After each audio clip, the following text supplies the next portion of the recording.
வணக்கம். இப்போ இந்த வீடியோ ப்ரெசன்டேஷனில் நம்ம MCX க்ரூட் ஆயில் மார்க்கெட்டில் இன்றைக்கி எப்படி ட்ரேட் பண்ணலாம் அப்படின்றத பற்றி பார்க்குறதுக்கு முன்னாடி போன வாரம் வெள்ளிக்கிழமை மார்க்கெட்டில் என்ன நடந்தது, நம்ம என்ன எதிர்பார்த்தோம் அப்படின்றத பார்ப்போம். நீங்கள் பார்த்துட்ருக்கிறது காப்பர் மார்க்கெட்டோட 7 நிமிஷம் கேண்டில்ஸ்டிக் சார்ட்டை. இந்த கேண்டில்ஸ்டிக் தான் போன வாரம் வெள்ளிக்கிழமை மார்க்கெட்டோட ப்ரைஸ் ஓப்பனிங் 306 பக்கமாக ஓப்பன் ஆகிருக்கு காப்பர் மார்க்கெட். நம்ம என்ன எதிர்பார்த்தோம்னா அதிகமான சரிவை சந்திச்சிருச்ச காப்பர் 302 நல்ல சப்போர்ட் எடுத்துகிட்டு இருக்கு.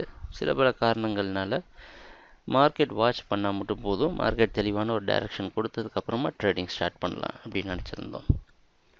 ஓப்பன் ஆனது மார்க்கெட் செல்லிங்கை கண்டினியூ பண்ணியிருந்தாலும் அதுக்கப்புறம் மார்க்கெட் 306 அப்படின்ற ஜோனை அடிப்படையாக வச்சு அன்றைக்கி நாள் ஃபுல்லாக மூவ் ஆகி 306 ஓரளவு சப்போர்ட் எடுத்து 306.5 க்ளோஸ் ஆகிடுச்சு. நம்ம எதிர்பார்த்த மாதிரி ஒரு நியூட்ரல் மார்க்கெட்டாக தான் அமைஞ்சிருந்தது வெள்ளிக்கிழமை.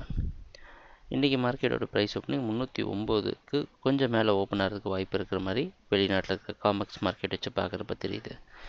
அந்த அடிப்படையில் தொடர்ந்து காப்பர் மார்க்கெட் என்ன செல்லிங்கில் இருக்குதுன்னு நினச்சிருந்தாலும் கொஞ்சம் ஜாக்கிரதையாக ட்ரேட் பண்ணுறோம். ஏன்னா இதெல்லாம் ப்ராஃபிட் புக்கிங்கில் மார்க்கெட் ஜம்ப் ஆகுது.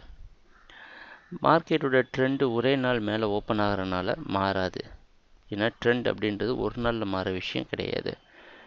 மார்க்கெட் கொஞ்சம் குழப்பமான கொஞ்சம் டஃப்பான இடத்துல தான் இருக்குது. கொஞ்சம் பார்த்து கவனமாக ட்ரேட் பண்ணோம். இன்றைக்கி என்ன பண்ணலாம் அப்படின்னு பார்த்தோன்னா 312லேருந்து 16க்கு உள்ளே வரப்போ இந்த ஜோனில் செல் பண்ணலாம்.